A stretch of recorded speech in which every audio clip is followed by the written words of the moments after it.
I'm sure that many have heard of lost episode creepypastas. They're usually an incredibly graphic episode that conveys such fear for children that it was never aired, though someone managed to sneak a viewing or owns one of the tapes.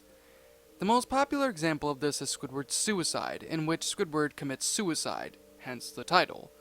Of course, all these creepypastas are false, yet I remember a Spongebob episode that was altered heavily but still remains in circulation today. This is One Course Meal from Season 7. In the episode, Mr. Krabs finds out that Plankton is horrified by whales and uses it to his advantage. This is one of the least popular episodes of the show due to the dark nature of the episode, even after the episode was heavily altered. Now, how would I have seen this episode before it was edited? It's simple, really. This is one of the 7 SpongeBob episodes that was revealed on the internet before it aired on TV. I was always a big fan of the show, and I was excited of the idea of having a SpongeBob episode premiere on the internet before television. I rapidly reloaded the Nickelodeon page, and finally the episode came up. It was known as Plankton Got Served, though it was eventually changed. Most of the episode is identical to the one that is circulated today. Plankton manages to break into the Krusty Krab and ties up Mr. Krabs and SpongeBob. As he's finally about to get the secret formula from SpongeBob, Mr. Krabs' daughter Pearl walks in. This terrifies Plankton and causes him to run out. Plankton later chimes in that his ancestors were eaten by whales, and that is why he fears them so. Mr. Krabs realizes this fear that Plankton has and decides to use it against him. He dresses up as his daughter and begins to follow Plankton around, frightening him. Plankton decides that he can no longer take it and decides to make the ultimate decision. Plankton decides to kill himself. Yes, this is still in the show today, you are free to watch it. Plankton waits for a bus and lies on the street waiting to get run over. That's when SpongeBob comes over to try and convince him to continue his existence. This is where the alteration of the two versions begins. Plankton fails to heed SpongeBob's words and remains there. In the altered version that was shown, SpongeBob tells Plankton that it was Mr. Krabs as Pearl the entire time, and he gets up. In the altered version, SpongeBob says the same thing, but Plankton refuses to believe him. SpongeBob decides that the only thing he can do is to show him the truth, it's to drag Mr. Krabs outside. Soon after he leaves, the typical red bus comes speeding along. Plankton sits up and watches it hit him as everything fades to darkness. Plankton finds himself standing on a single platform, overlooking darkness. In the darkness, he sees whales, all looking up at him. They're members of his family. He can faintly make out, calling for him to jump down. Plankton looks above and sees a light he can scarcely believe. This would seem to represent heaven and hell. Plankton, resigned to his fate, jumps and plunges down into the darkness. This is when the episode ends and the traditional credits for the show are played, parallel to Plankton's descent into the darkness. Now, some of you may say that you saw the show as soon as it came available online. Apparently not fast enough, though. After seeing the episode online, I reloaded the page and found the altered version shown on the website. I kept reloading, curious of how I had seen the first version. The only answer I can imagine for my viewing is the original episode was that the creators uploaded the wrong file, and moments after uploading it, recognized such. I may be the only one who actually saw this version. I truly don't know what the sick ambitions of the creators of SpongeBob had in mind with this episode. Why would a kid show portray death? Why would a kid show portray heaven and hell? Nonetheless, an unaltered version is impossible to find. I've searched as hard as I could, and I have failed to find anything legitimate about this episode I have seen. People have told me that I had only seen the altered version of it, and they too were surprised at the dark themes portrayed in the episode. Nonetheless, I know what I saw. I know people would fail to believe me. People will accuse me of just trying to scare people. People would say I have no evidence. There are no photos. There's no video evidence of this occurrence. I only saw it once, and it never occurred to me to do such. I know the truth, and I want other people to know as well. Maybe, just maybe, someone out there saw this episode as well, and can confirm it. Until then, I hope you enjoyed reading about my experience. And that, my little shadows, was Plankton Got Served, a SpongeBob Lost episode creepypasta. My final thoughts on the story? Alright. excuse me, this creepypasta was actually pretty good. I'm not gonna lie on that one. I do have a couple of issues with it, but I will be making that known later on in the episode in the creepypasta reading. But let's start off with the positive sides of this creepypasta. Mostly, the main thing I can genuinely say that I find to be rather enjoyable about the story is the fact that this is an alternate ending to a very infamous Spongebob episode, and it really makes you wonder what really was going on throughout the minds of many of the writers and staff who were ultimately making, the one-course meal episode. And I oftentimes wonder that as well, but then again, we have to take in consideration that a good portion of the people after Steven Hillenburg, rest in peace I might add, after he left the first time around for the show, it was replaced with Casey Alexander and many other people who worked on the Ren and Stimpy Adult Party cartoon. Now, I don't understand exactly what their whole purpose was for doing it. If it was meant to do a dark concept and a dark episode, it did not do it particularly well. I mean, granted, I'm not here to really review the episode in question, but I think it's necessary that I at least talk about it, so that way you guys can understand about the whole, review. For the most part, the whole episode itself, the original one and this one were both equally about as messed up. Honestly, at least the second one, I can honestly admit, would have been something a little bit more interesting. I mean, it's still messed up, don't get me wrong, but it's something that, I think could have been a very interesting kind of play out.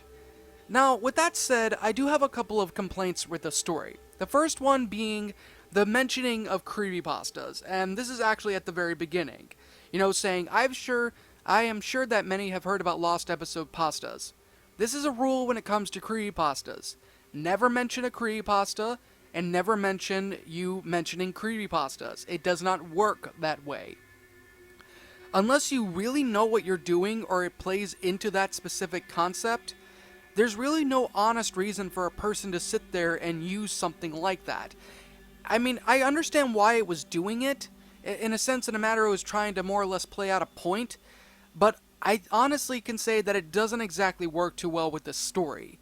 I mean, this could have had a different concept to it. Maybe something discussing about how dark and disturbing the original episode of One Course Meal was, perhaps. I mean, that definitely could have been something that I think would have helped improve more on the story. Not sit there and make a mention of it, but like I said, I do understand that.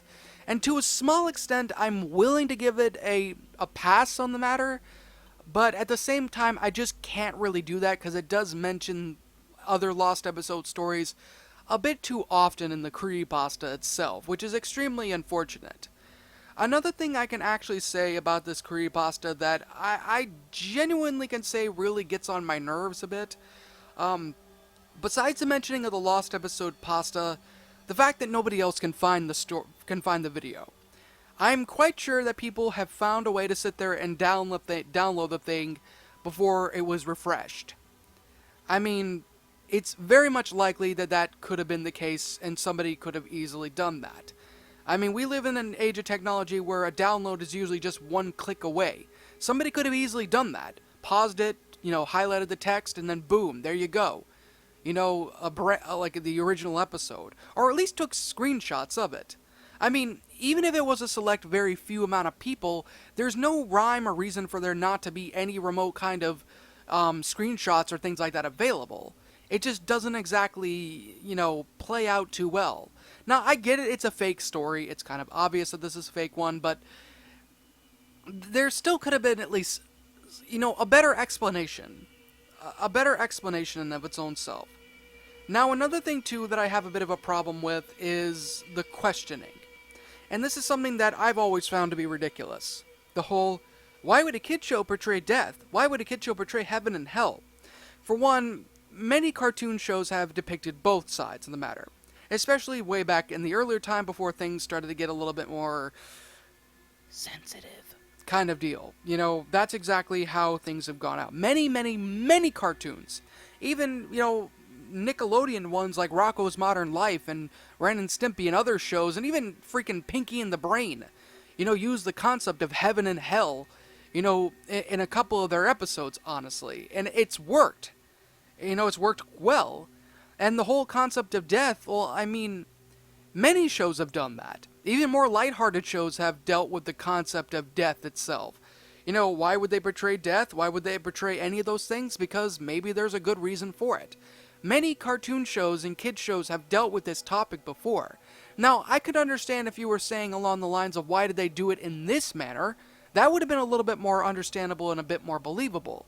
But in this concept, in this manner, it just, I mean, it's kind of a ridiculous question. And I know there's a whole concept of there's no stupid questions, but in this one, I'm not going to say it's a dumb question, but it definitely isn't a question that really sits well with me personally.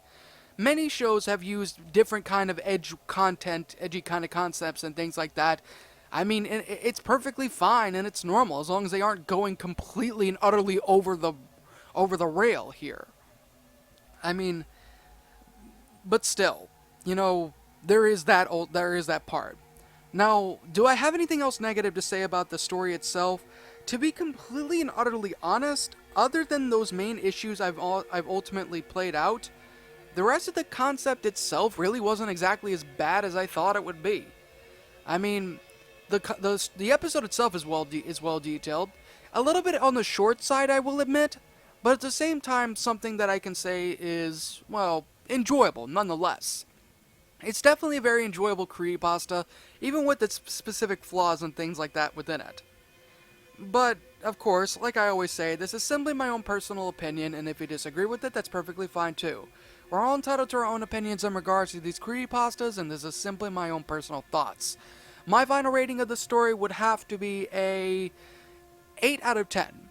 It's a good creepypasta, very interesting in episode-wise, but there was a lot of cliches being mentioned in it, the mentioning creepypastas, the questions, and a couple of other personal pet peeves of mine, but mostly the having to deal with the lost episode genres, which I didn't exactly think sat too well for me personally. So that's kind of the reason why it has an 8 out of 10 instead of a 10 out of 10. But even then, still a very enjoyable story. But what did you guys think about this creepypasta? Did you guys enjoy it? Did you guys not? Also, what would you have personally done to help make the story a lot better? Let me know your thoughts down in the comments section below. I'm the Shadow Reader. Thanks again for watching today's episode, and if you're brand new here to this channel, make sure to like, comment, and subscribe because I make brand new videos every single day. And of course, like always, roll the outro because I'm out. In fear and surprise as your eyes widen, your mouth goes dry with each battered breath. You try to scream, your mind begs to leave, glued to your computer screen. The killers they slash, the tapes burn and crash. The cartridge you bought will be your final haunt. The rituals of hate will seal your fate. The tears you shed will be from the fear-gripping horror-driven nightmarish gore-filled, terrorizing, hateful, burning, violent, rage-inducing, knife-slashing, blood-splattering, silent screams. Only time will tell if you will escape this online hell. Your horror-filled obsessions will come with its own regressions. Your pathetic screams will not be heeded in any way, because your nightmares will come at